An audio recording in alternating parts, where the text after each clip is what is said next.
Хамт үзэгчдтэй баярлалаа. Хөтөлбөр зочны ярилцлагын цагаар үргэлжилж байна.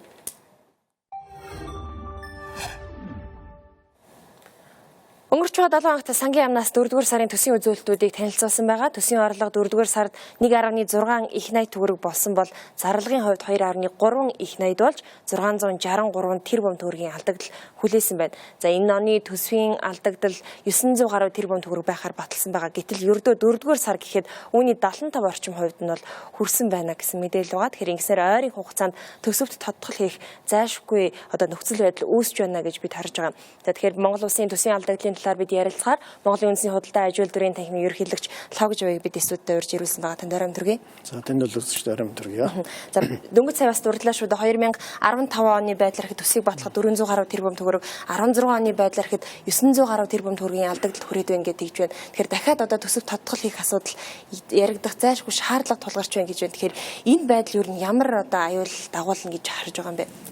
Ерөнхийдөө бол бас нэгдүгээр улирлын байдлаас манай эдийн засгийн онцлог байдаг л да. Ер нь орлого бол багтаа зарлага ихтэй байдаг. Тэр үе таарч байгаа. Гэхдээ бол энийг сүүлийн 3 жилээр бол харьцуулж үзэх хэрэгтэй. 3 жилийн хугацаанд бид нэг 1, 2, 3, 4-р сарын ерөнхий дүнгээр бол ойрцоо 1.6 их найд төгрөгийн орлого буюу манай татвар төлөгч нар бол ажлаа 3 жил тараалж ер нь ойрцоо хийгээд байгаа. Энэ дээр бол хамгийн гол нь төсвийн зардал нь бол 3 жил тараалж бол ихсээд одоо 140 тэрбумаар дутагдчихсан бол өнгөрсөн жил бол 200 гаруй тэрбум одоо бол 668 тэрбумаар зөрөө гарч ирж байна л да. Энэ талаас бол нэгс нөтөр бол өөрийнхөө зардал дээр анхаарах ёстой л гэж асуудал гарч ирж байна. Татвар төлөгч нар бол ямар ч үсэн хямралаа хүнд үед өгсдөө татвараа өгч байгаа. Ялангуяа энэ жил бол татврын орлого бол бүх талаараа ер нь бол ойролцоо төлгөө биелсэн байна. Татврын орлого бол мэдээж улсын төсвийн 80 гаруй хувийг бүрдүүлдэг гэж үздэг. За тэгээд дээрэс нь одоо энэ жишээ нь зарим нэгэн тоо баримтыг хүргэх зүйтэй байх л та. За тухайлбал орлогын албан татврын хувьд 52, нөөтийн хувьд 21, онцгой албан татвар 17%-аар тус буурсан байна гэж үзэж байгаа юм. Тэгэхээр татвар төлөгчдийн хувьд үнэхээр яг татвараа төлөөд яваад байна уу? Эсвэл үнэхээр эдийн засгийн нөхцөл байдлаас үүдээ татвараа нуунд харагдуулсан зүйл байгаа юу гэдэг зүйл бас яригдах байх л та. Ялангуяа татвар төлөгч нарт энийг бол хардах хэрэг байхгүй. Нэгдүгээрт нь бол манай бүх татваруудын ихэнх нь ялангуяа таны нэр дурдсан татварууд бол орлоготой холбоотой. Монгол улс бол энэ татвараа бол орлогоноос авдаг. Аж ахуйн нэгжийн орлогын албан татвар, нэмэгцээртийн орлогын албан татвар, хувь хүний орлогын албан татвар ч гэдэг юм уу те. Энэ юу хэлж байгааг бол орлого маань хэрвээ багасах юм бол нийт улсын хэмжээгээр тэр хэмжээгээр л компаниудаас авч байгаа татвар маань багаснаа л гэсэн үг. Гэхдээ би хэлж байгаа 3 жил дараалж 1 тэрбум 600-аад 1 их найд 600 тэрбумыг энэ сүүлийн 3 жил дараалж бүх татвар төлөгч өгсөн байгаа. Энэ талаас бол хэдийгээр бид нар орлого багасж байгаа боловч татварын гүйцэтгэл талдаа бол компаниуд бол ажиллаа хийж байгаа. Энэ бол энэ нөгөө талаас бол сая макро эдийн засгт гарсан хүндрэлүүд байна. Дэлхийд дээр бас болж байгаа энэ хүндрэлийг хэдэн компаниуд авч гарч байна. Түүний нэг үзүүлэлтийг бол бас дурдж болно л доо. Шинэ сая бид нар бол топ 100 гэдэг 100 компанид шалгаруулсан. Энэ 100 компани бол 2014 онд ч одоо 2 их найд 500 тэрбумын татварыг зөвхөн тэр 100 компани өгсөн байдаг. 2015 онд одоо сая шалгаруулахад бас 2 их найд 480 тэрбумыг өгсөн байгаа. Энэ юу хэлж байгааг бол манай үндсэн компаниуд маань ямар ч ус үүргээ биелүүлж байгаа гэж харагдаж байгаа. Улсын хувьд орлого зарлага дээр бас их анхааралтай хандах хэрэгтэй гэж та түрүүнд дурдлаа л да. Тухайлбал ямар зарлага орлого дээр анхаарах хэрэгтэй гэж үзэж байгаа юм бэ? Орлогоос илүү орлого бол ямар ч ус баялаг бүтээчнэр бид нар ажиллаж байна. Нөгөө талаас зардал байгаа. Саяхан 3 жил дараалаад дунджаар 200 их 80 тэрбумаар ингээд зөрөө гараад байхад энийн дээр бол засгийн газар бол ажиллах хэрэгтэй. Яг бол засгийн газар тэр хэмжээгээр аль болох бага зардлыг гаргах дээр бол үүрэгтэй. Нөгөө талаас бол төсөв бол төсвийн хуульчтай Монгол улсын хууль. Энэ хуулийг бол засгийн газар үндсэн хуулийн дагуу бол хууль биелүүлэх үүрэгтэй. Тэгэхээр энэ алдагдлыг бол тэд нарт хариуцах хэрэгтэй. Нөгөө талаас бол манай өнөөдрийн зардал гэдэг чинь ялангуяа 4 жилийн мөчлөгдөөгөр энэ сонгуулийн өмнөх жилийн ингээд юу харахад бол сүүлийн 12 жилийн өмнөх бол тэр зардлууд ихсэн байдаг л да. Энэ бол бас мэдээж энэ сонгуультай холбоотой юмуд явагдчихж магадгүй л гэж үзэж байгаа. Өмнө бид бас ярилцаж байсан тийм ээ эдийн засгийн ил тод байдлын тухай хуулийн талаар ярилцаж байсан. За энэ хууль хэрэгжээд бол 2 сарын 15-нд хугацаанд дууссан байгаа. Яг одоо энэ хуулийн хүрээнд хичнээн орчим төгрөгийн татврын орлого бүрдүүлсэн бол энэ Юу л да сүүлийн 25 жилдээ холбоотой асуудалтай. Сая 2 сарын 20-нд дуусдаг эдийн засгийн тод байдлыг дэмжих хуулиар бол 33 мянган компани бол ойролцоогоор 34.2 их найд төгрөгтэй тэмцэх хэмжээний ажил үйлчилгээ орлогоо ил гаргасан. Нэгсэндээ өмнөх зах зээлийнхаа 60%-ийг бүртгүүлээгүйс энэ бол бүртгэлийн системд хамрагдж байна л гэсэн үг. Нөгөө талаас бол 1 сарын 1-ээс ихсэн нэмэгдсэн өртгийн албан тушаалын систем ажиллаад эхэлсэн шүү дээ. Одоо бол сая 5 сарын 1-ний байдлаар 53 сая толгойг бол хэвлээ гаргацсан байгаа.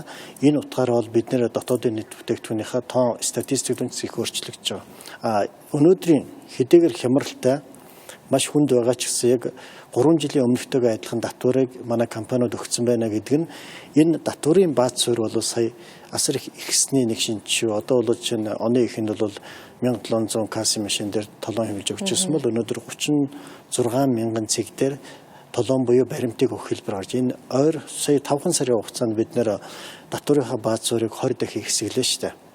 Энэ бол цаад утгаар бол бид нэгдсэн том системд орж байгаа. Өгөөж нь бол одоо гарч байгаа. Ялангуяа энэ өгөөж бол сая 1, 2, 3, 4-р сарын нэмэгдсэн өртгийн албан тушаалын орлого бараг ойролцоо 20 тэрбумаар давж биелсэн байгаа.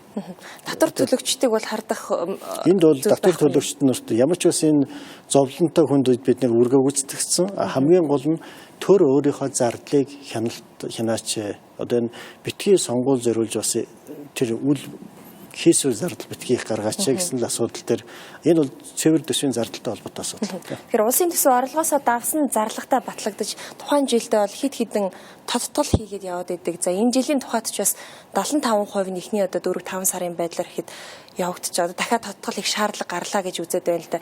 Энэ байдлыг ер нь өөрчлөх боломж юу вэ? Дахиад нөгөө улс өөрөө орлого зарлага дээр их анхааралтай хандах хэрэгтэй гэдэг зүйл яригдах уу?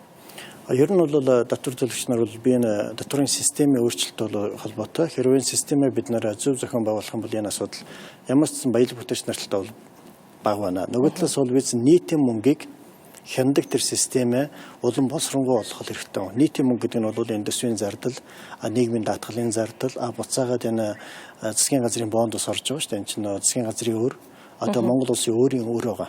Энэ бол том мөнгөөр бол энэ мөнгнүүдээ хянах систем нь бол цэвэр улсын их хуралд байгаа. Гол хяналт нь тэгэхээр бол индустрийн тодтол мэдээж одоо харьцуулалт бас тэгээ хууль байгаа шүү дээ. Тэр хуулийн дагуу 5% сэтэрх юм бол тодтол хийнэ гэсэн асуудал байна. Би энэ хасаж тодтол хийгээсэн тийм сонирхолтой гоё ялангуяа төсөв талаас. Энэ бол мэдээж ямар ач холбогдолтой харж байна. Хамгийн гол нь бол энэ хасахтай бол мэдээж нийгмийн салбарыг бол хасахгүй. Төсвийн одоо ч нэг 40 мянган хүн бол удирдах ажил хийж байгаа шүү дээ. Тэднэрийн одоо тансаглал хэрэгцээг бол хасч болно. Тэднэрийн бол унаа уншны зардлыг ч юм уу тэр талдаа нэгэсэндээ бол төрийн данхаасан зардлыг хэр зэрэг хасч чадна. Тэр хэмжээгээр бол татвар төлөгч нарт илүү ээлтэй болцоо гарч иж байгаа л гэсэн. Нөгөө талаас бол сая энэ огцсон мэн алдагдал гарч иж шүү дээ. Энэ чинь 13 оныг харьцуулъя. 12 онд бол хасахтайгаад 13 онд бол нэмэх байсан. 140 тэрбумаар яг энэ дөрөвдүгээр удирдал. Тэр юу болсон байг бол одоо шинэ үн докторч хөтөлбөрч гэдэг юм уу, гадны бондны мөнгө ч гэдэг юм уу, гаднаас орж исэн мөнгөний үр нөлөөгөөр нэмэхрүү явж байгаа. Дараа жил нь шууд ойролцоо 200 тэрбумаар доош унсан байдаг л да. Энэ юу хэлж байгааг бол бэлэн мөнгөөр бол төр ажиллаа хийх гэж оролдоод байна. Яг өөрөөсөө зардлаа танах нэг өөрсөнднөөс хариуцлага бааш. Тэр төлөө юм хийж чадахгүйс 3 жил дараас юм алдагдал руу ороод ирж байна л да. Энэ бол мэдээж 7 сарын 1-ээс хойш юм бол нэлээд хүндэтгэл асуудал үүснэ. За маш их баярлалаа. Таны ажил амжилт төсөй. Үзэгчдээ бид Монгол Улсын төсвийн алдагдлын талаар Монголын үндэсний худалдан аж үйлдвэрийн танхимын ерөнхийлөгч Лхагж автай ярилцлаа. За